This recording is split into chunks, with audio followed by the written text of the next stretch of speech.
అందరికీ నమస్కారం. అడుగో దొంగ అంటే ఎనకొండ కూడా నీ అమ్మ మొగుడు అన్నాడంట. అట్టుంది ఒంగోలు నియోజకవర్గంలో వైసీపీ జనసేన పరిస్థితి.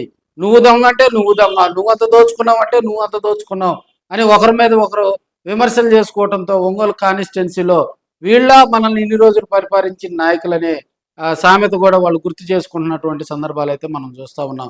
ఈ మధ్యకాలంలో జనసేన పార్టీలో చేరినటువంటి బాలినేని శ్రీనివాసరెడ్డి పిఠాపురం కాన్స్టిట్యున్సీలో కూడా జగన్మోహన్ రెడ్డి గారి మీద విమర్శలు చేయడం జరిగింది. దానికి ధీటుగా వైసీపీ కార్యాలయంలో ఒంగోలు నియోజకవర్గ సమన్వయకర్త చుండూరు రఘుబాబు ఆధ్వర్యంలో కూడా వైసీపీ సీనియర్ నాయకులందరూ కూడా బాలినేని శ్రీనివాసరెడ్డి మీద ఘాటు విమర్శలు చేయటం జరిగింది. అదేవిధంగా అక్కడ వైసీపీలో ఉన్నప్పుడు బాలినేని చేసినటువంటి కొన్ని కార్యక్రమాలు, కొన్ని అవినీతి ఆరోపణలు కూడా వాళ్ళు చేయటం జరిగింది.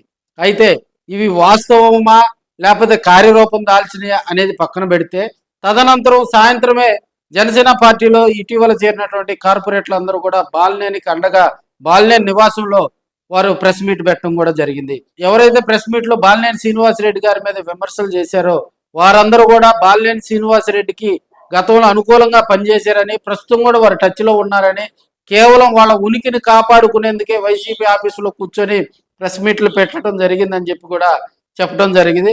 అదేవిధంగా ఆ వైసీపీ పార్టీ కార్యాలయంలో మాట్లాడినటువంటి ఒక్కొక్క నాయకులు చిట్టా విప్పుతూ కూడా వారి మీద కూడా జనసేన పార్టీ నాయకులు, జనసేన పార్టీ కార్పొరేటర్లు కూడా విమర్శలు చేయడంతో ఒంగోలు కాన్స్టిట్యున్సీలో ఉన్నటువంటి వైసీపీ జనసేన వారిద్దరి మధ్య కూడా అగ్గి రాజుకుందని కూడా తెలియజేసుకోవచ్చు. ఇప్పుడున్న పరిస్థితుల్లో కూడా అటు బాలినేని జనసేన, అదేవిధంగా వైసీపీ వీరిరువురు మధ్య ఒకరి మీద ఒకరి మధ్య కూడా పచ్చగడ్డి వేస్తే బగ్గుమనే పరిస్థితికి ఒంగోలు కాన్స్టిట్యున్సీలో రాజకీయాలు వేడెక్కాయని కూడా తెలియజేసుకోవచ్చు.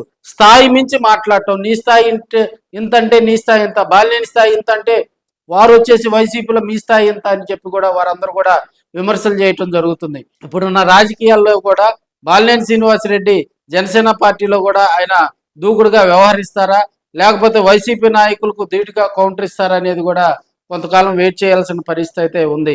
బాలినేని జనసేన పార్టీలోకి వెళ్లటంతో ఇక్కడ ఒంగోలులో తెలుగుదేశం పార్టీ జనసేన మధ్య వారు వస్తుందని అందరూ భావించిన నేపథ్యంలో అది రివర్స్ అయ్యి ప్రతిపక్షంలో ఉన్నటువంటి వైసీపీ బాలినేని జనసేన మధ్య కూడా ఒకరి మీద ఒకరు విమర్శలు చేసుకున్నటువంటి సందర్భాలు అయితే చూస్తూ ఉన్నాం.